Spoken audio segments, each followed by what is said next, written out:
ये जानती हूँ कि आप मेरी बात मानोगी, मेरे मन की इच्छा पूरी करोगी, लेकिन मेरे मन में क्या है आपसे मैं वही कहने के लिए आई हूं। भाई देवता के शरण में जाओ और अपने मन की बात कहने में लज्जा खाओ, इसका मतलब क्या है? कामया कि मोर मनोरथ जानहुनी के, क्योंकि बसहु सदा पुर पुर सब ही।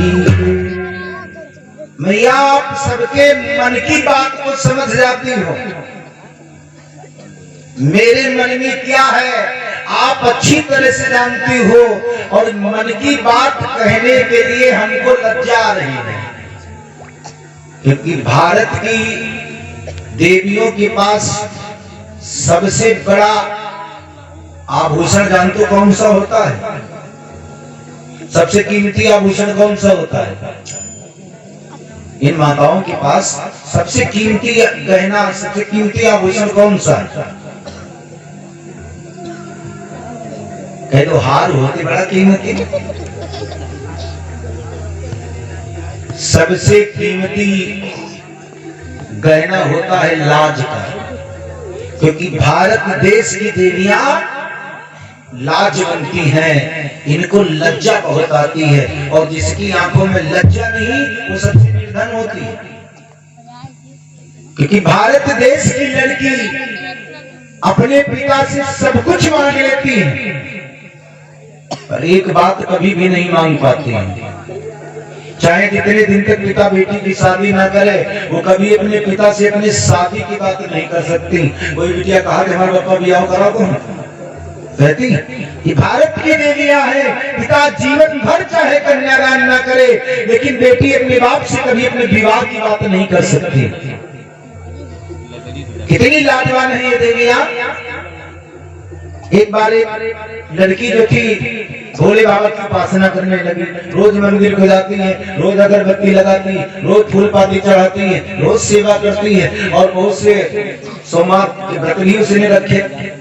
अब भोले बाबा ने सोचा इसने बड़ी हमारी पूजा की है, इसको दर्शन तो दिखा देना चाहिए। एक दिन जब वो पूजा करने गई, सोमवार का दिन था, भोले बाबा खुश हो गए और उसके सामने प्रकट हो गए, कहा बेटी हम खुश हैं तुमसे, बताओ तुमको क्या चाहिए।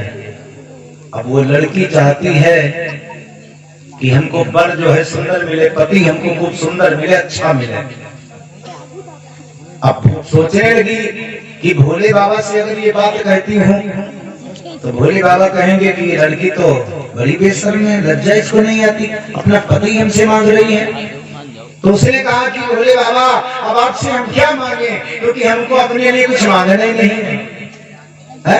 इतनी पूजा की तुमने, हम तुमको देना चाहते हैं और तुमको चाहती नहीं हो।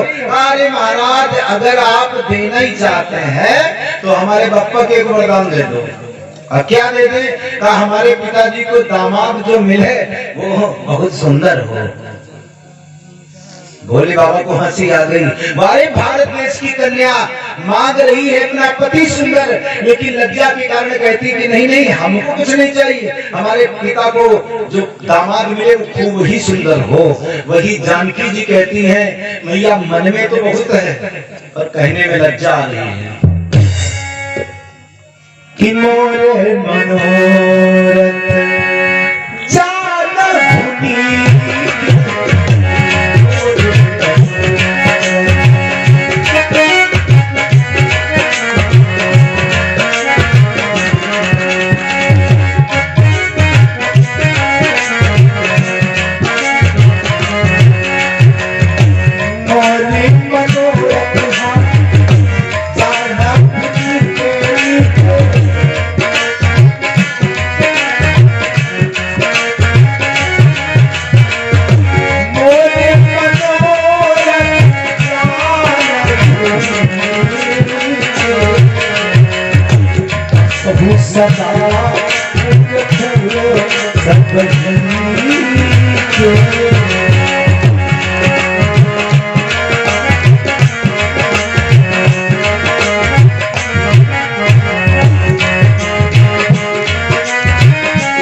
मैया मैं बार बार आपकी पूजा करूंगी, जीवन भर पूजा करूंगी। कहते हैं स्वामी जी, इतनी विनय, इतनी स्तुति, इतनी बार मैया को निवेदन किया तो विनय प्रेम बस भई भवानी। भवानी जानकी जी के विनय को देख करके प्रेम विह्वल हो गई, प्रसन्न हो गई।